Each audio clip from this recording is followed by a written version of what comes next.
Welcome to week 3 of the Shuswap Needle Arts Guild virtual workshop on wool applique and embroidery. My name is Leah Cuthbert. I'm going to kind of show you what I know. It's by no means extensive, but it's enough that I can get through and make things that I like to make. So having said that, we should start moving on. This week we're going to talk about the difference between wool felt and felted wool. There is a bit of a difference, so I just want to show that to you. The other thing I'm going to show you is upcycling fabric and how I do it. The bag that I made is about 95% upcycled, so I want to show you what I look for and where I go and what I do with it when I get it. So yeah, let's get moving on this. I think I'll just jump right in though with wool felt and felted wool. I'm going to get kind of technical on you here. Wool felt is wool that has been taken and as a roving, and it's been washed, and the oils and the dirt and all that kind of stuff comes out of it. It's extremely agitated. They call it names and they beat it into submission, and they throw soap and hot water, and it's huge. I don't know. Actually, I don't really know. But anyways, they do press it and then they roll it out and you get wool felt. And then with felted wool, the difference is that fabric has been, wool fabric has been woven first, and then it's dyed, and then it's washed, or washed and then dyed, slightly agitated, and then out it comes. So it has a little bit of felting in it, not a whole lot. So that's kind of the difference between the two. You can also, with wool felt, you can also, wool felt, this is wool felt as an example. Wool felt comes in not just wool, it comes in like 100% acrylic, I think. You can buy that and it's really inexpensive, and you can get that at dollar stores and craft stores, and you could go that route if you like. It's not as, it doesn't make my hands as happy when I'm using it, but it will work for this too. You just need to be careful washing it, and you need to be careful about how much heat you apply to it. If it's going to be oven mitts or something that a hot pot goes on, you might want to rethink that use for it. But if you just want to test the waters with this and you want to start that way, then jump right in. The other way that wool felt comes is, and I've got a piece here. So I've got a piece of wool felt here. I've got a bunch of felted wool over here. I'm going to bring the camera in closer so you don't have to look at me. You can look at what I've got on the table here. So hang on. Okay, so this is wool felt, and so is this. Comes in a huge variety of thicknesses. You can get it in all sorts of colors. This is 100% wool felt. It's pretty smooth. It doesn't have much of a halo, and when I talk about halo, I'm talking about the fluffy bits that you can find on mohair, or for example on this upcycled piece that I dyed. I don't know if you can see it. There's a bit of fluff going on there. You can see it maybe on this Angora thread. If I hold my hand still, you can see the wispies there. So wool felt has been, it's been manipulated into submission, so it's smooth, and it's easy to work with. It doesn't ravel or unravel, depending upon how you say that. It's a nice weight. It drapes, so it's okay. I wouldn't want to use it for clothing, but for applique, yeah, if you can get, if you like it, and I mean I like it, but if you like it, go with wool felt. You can also kind of mix and match a bit with felted wool, and I'm going to just show you the felted wool here that I have. Oh no, wait a minute. Let's stay on wool felt. This is another kind of wool felt right here. It's quite common. It used to be quite easy to find online. Not easy for me anyways to find in a store. It's relatively inexpensive. This is 30% wool and 70% viscose. Yeah, viscose. Is that a farm animal? No, I guess not. So yeah, 70% viscose. And you know what? It works okay too. And it comes in a variety of colors, and it's been pressed flat, and you can make that work. And I have made that work. So wool felt, felted wool. Felted wool is a woven fabric that is dyed and then manipulated into being slightly felted. Yeah, so let's see if I can get up. You can see there's a weave in this, and you can also see that it's a little bit felted. I'm going to just put this little piece of wool felt up right beside it. Okay, hang on. Sorry. Don't want to give you vertigo. So you can kind of see there's a bit of difference between the two. They'll both work.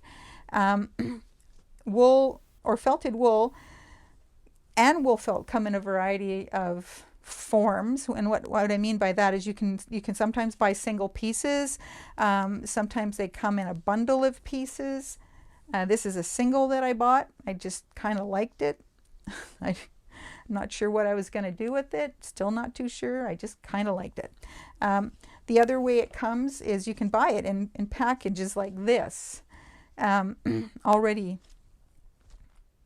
felted, and that's handy if you're working, if you only need a little bit of any number of colors. It's not handy if you need a whole bunch of pink, for example, and there's only 3 pieces of pink this big. Then it's not quite so handy. On these though, you can also see that there's a side, I think it shows up best maybe on down here is looking pretty good. Yeah, so when you look at this side of it, it's fairly smooth.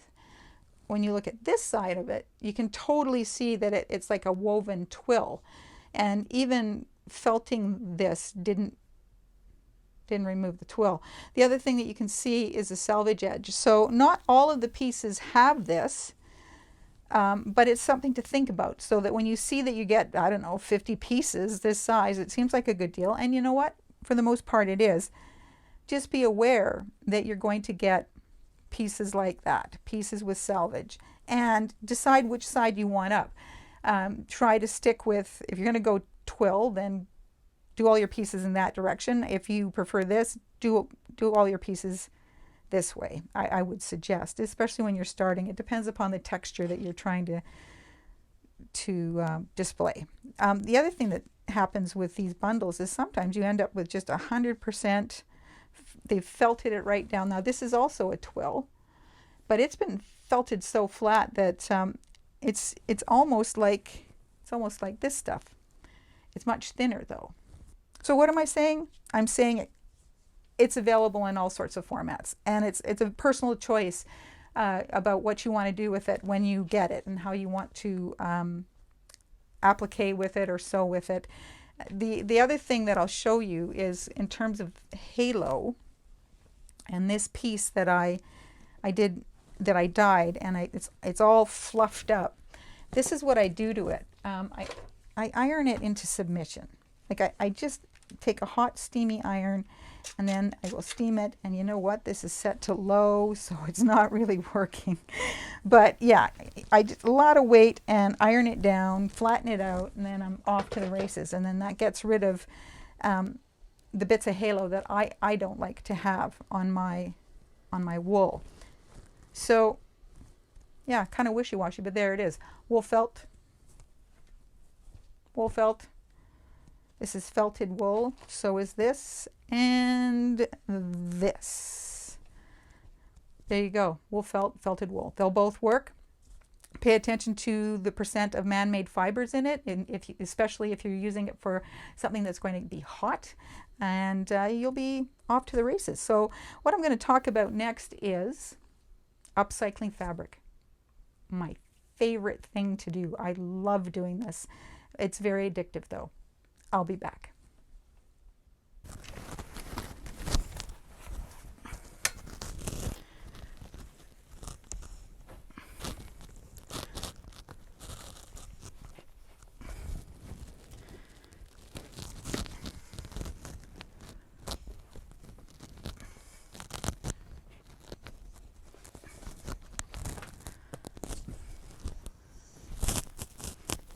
I got a sweater here. And then some more black, and then, oh yeah, the kilts. Don't forget the kilts. Show them the kilts. Oh, there's another one. Okay. Alrighty. Well, all right. I think I'm good. To go here. Oh, what do we got? Oh, here's another sweater. Oh, and I probably should put the bag in there. That's right, the bag. Oh, okay. Oh, hi. This is the part of week 3 where I'm going to talk to you about upcycling fabric. Members of my family think I may have a problem in terms of collecting fabric. I don't know. What do you think? I'm fairly comfortable with it, but I'll leave it to you. So the reason we're doing this is this bag. And this bag is probably nearly 95% upcycled fabric. The gray was the jacket, the red was a lovely red coat, the dark blue here was something my kids won for going in a 10K race or something. On the back side, there's the pocket from that same jacket. And actually, if I flip over, oh, you can see it here too. And I used buttons from the red coat. And the zipper also came from a jacket. And the lining on the inside and the pockets, I don't know, those are hard to see, aren't they? Anyways, you get the point. Most of that was made from things that I kind of harvested, I guess is what you call them. I'm going to show you this, and then you can decide whether upcycling is for you, or if you're even remotely addiction challenged, and you might want to just give this a skip, because once you get into it, it's so hard to get out. So, okay, so let's go. So what I have here is a red sweater. It's boiled wool. How do I know that? It's because I went looking for the tag. And that's the key with a lot of upcycling fabric, is especially if you're looking for wool, check for a tag, try to find a tag. Keep that in your mind. Find a tag, because that'll tell you how much wool is in it. And sometimes it matters, sometimes it doesn't matter. If you're looking to dye it a different color, the more or the less man-made fiber, the better the dye seems to hold with the type of dye that I use. If you're planning on just using it as Christmas stocking backing or a coaster or something you're going to embroider on, and you know, having a little less wool percentage, that's not a big deal.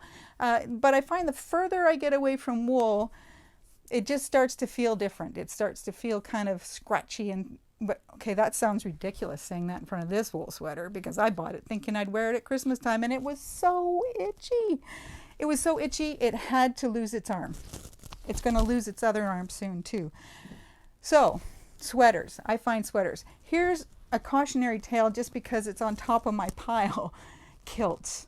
Kilts, 100% virgin wool. It's so hard to pass up on kilts. And it is 100% wool, but it's really thin, and it's made from, it looks to me like they're made from twill, which is kind of what Melton, wool Melton, if you look it up on the internet, is a wool twill fabric that's been woven really tightly, and that's a really poor description of it. But anyways, it's a lot of uniforms and peacoats and that kind of stuff are made out of it. This is even thinner than that. The needle goes through this not too badly. Wool Melton can be a little tough to get your needle through. Depends upon whether you've washed it and it's fluffed up a bit, or whether you're just using it flat out. But that's sort of a trial and error kind of thing. I found that it was kind of challenging, because that was all I could get at the beginning was wool Melton, and I dyed it and I used it and it was fine, except for, gosh, it was hard to get my needle through. Maybe I needed a new needle. Not sure. Anyways, kilt, another kilt. Here's another kilt. Well, this was just a skirt. This is my family's, my mother's side of the family. They're the Rose family, a branch of the Rose family. Apparently this is their hunting tartan. Okay, sure, yeah. Anyways, yeah, I cut up Grandma's skirt. Show no mercy. This is a jacket, a wool jacket. Wool coat probably is what this is from. And it's, I think it was a 70% wool, 30% something else split. Here's another one of those sweaters. I bought this black sweater because I really loved the pockets, and the zipper's pretty amazing too. It's in great shape. I used this wool on specifically from this sweater in the back here. And I have got a ton of black fabric, so that's why I picked black for this. And for your kits, you're gonna get black. Surprise! So yeah, wool sweater, 100% boiled wool still. Washed it. This is for an example for later. This is suede. I looked, where are these coming from? They're coming from thrift stores and garage sales, and any family member's closet. I felt stealthy enough to go in and snag something and run away giggling with it.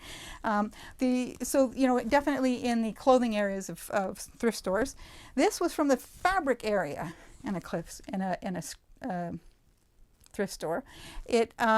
It's a kind of a lighter weave. It is wool.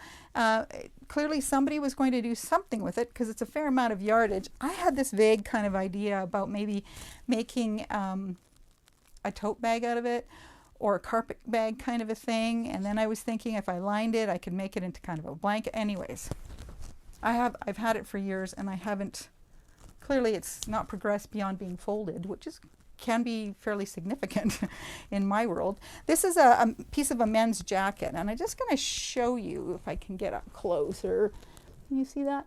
It's pretty tight. It's a very tightly woven fabric. In fact, I would hazard that this is probably a wool Melton, and it will be a little tighter or more difficult to get the needle through when you're appliquing and embroidering than, for example, the sleeve from the red sweater that I showed you, which is a much looser, looser weave of fabric than this one. This is great for dyeing. I was able to, I've got this in all sorts of colors.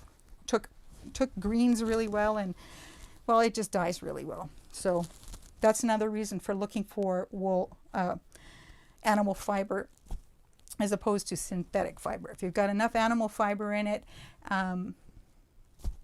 you'll be able to get the color. It'll show up. More better. Sorry. Anyways, so more jackets. Okay, here's some more black. And I'm a sucker for black coats. And I like the way applique looks on a dark background. So this is a sleeve, I think. Once upon a time it was a sleeve. It also might have been a back of a jacket. And here's the thing. When you're out shopping and looking at jackets and coats and sweaters and that kind of thing, and you think, gosh, they want $8 for this. Am I prepared to pay $8 for this coat? And you see a great big coat and it says that it's, you know, 70% merino and 10% cashmere and, you know, 20% who knows what. Is it worth $10? Well, that's what you kind of have to be watching, and don't look before you leap. It actually applies in this case because there's a lot of jackets and coats out there that you think you're getting a nice big piece from the back, nice big solid piece. But a lot of them are constructed fairly similarly. These are pretty bold seams on here and top stitching, but you can see that there's strips of fabric here, right? So where at first glance you think, holy smokes, I've hit the mother lode. Look at all this suede. Yeah, you do have all that suede, but you've also got darts to deal with, and you've got piecing to deal with, and so it's not as big a clear piece of fabric as you might think that you originally had, and that is something definitely to watch for. Way down here, oh, I have a jacket. This was my dad's. This was my dad's jacket. Oh, it even has the label on it, Dad's jacket. It's 100% wool, and it's got a great liner, and it's a lovely wool. I haven't cut it up yet. I'm going to do it someday. But here's the thing. When you look at the back of this, looks like a pretty nice big piece of fabric, but in fact, some of you probably spotted it, but there is a seam running right down the middle. And so the usable fabric width is half the back in this case. So definitely look for that. You can often get a fairly decent amount of, especially in men's coats or in larger jackets, fabric out of the sleeve. Often the sleeve just has the underarm seam. But again, decorative stitching, all of that kind of thing can affect the quality of what you're getting. When I look at these things, I cut buttons off. I look at the zippers. I look at the lining. Get Dad's jacket back here. This is a really nice heavy lining, and so I would use this, or will use this at some point, inside of a Christmas stocking, inside of a tote bag, inside of a little zipper bag of some sort, because it's sturdy, it's thick, and it's perfect for it. Why buy a lining when you can use this? If it's a really, really old jacket, sometimes that lining starts to disintegrate. So just have a look at that. It might not be worth your while to keep the lining if it's starting to fray or disintegrate. You might want to give it a pass. The other things that I've looked at, well, of course, here's more black. Black is the new black, I think. I'm not sure. But anyways, here's some green. Now this was another piece of fabric. I believe it was this fabric that I got at the thrift store. It's 100% wool. It's fairly thick too. It's got a melton kind of a feel to it. But I checked it. The needle goes through nicely. But if you can find this, it dyes really well. This, though, I have been upcycling for years to find a piece of yardage of wool at a thrift store. Happened to me once. I have found white coats, though, on occasion, but keep your eyes peeled for this kind of thing, especially if you're interested in dyeing your fabric. This is another coat that was actually, once upon a time, very dark brown, and I boiled the heck out of it on the stove after I had washed it, and put some dye remover in it, and it is now this color, and this color will it'll go to a nice blue or a green or maybe a dark red. So yeah, you can work from there too. This is wool melton, this burgundy, and it's very thick as well. I've washed it a few times and I've fluffed it up a bit, and I think it's going to be fine. I had a blanket in mind, I think, a long time ago. Yeah, it's addicting. When you start in on this, it can be pretty addicting, because you find something, you go, this is such an amazing deal, and so you buy it, and yeah, it's an amazing deal, but it's an amazing deal that's in totes, plastic totes in your closet, because you've got more of it than a lifetime of hours to do something with it. And I've pared my collection down. I'll be paring it down some more, but that's neither here nor there. This is cool. This is 100% not wool. This is man-made fiber start to finish. It feels like wool, though, and I'm showing it to you for that reason. The way to really tell when you start looking at things that have lesser of a content of wool in them is to maybe carefully hit it with a really hot iron and see what happens. Having said that, you could really have it stick to the bottom of your iron, so maybe not so much. Instead of risking that, I have a tendency just to, I'm going to use this somewhere. I'm going to use it on something because it's the same weight as my wool and wool fabrics, and the colors are kind of cool. Just haven't figured out what I'm going to use it on.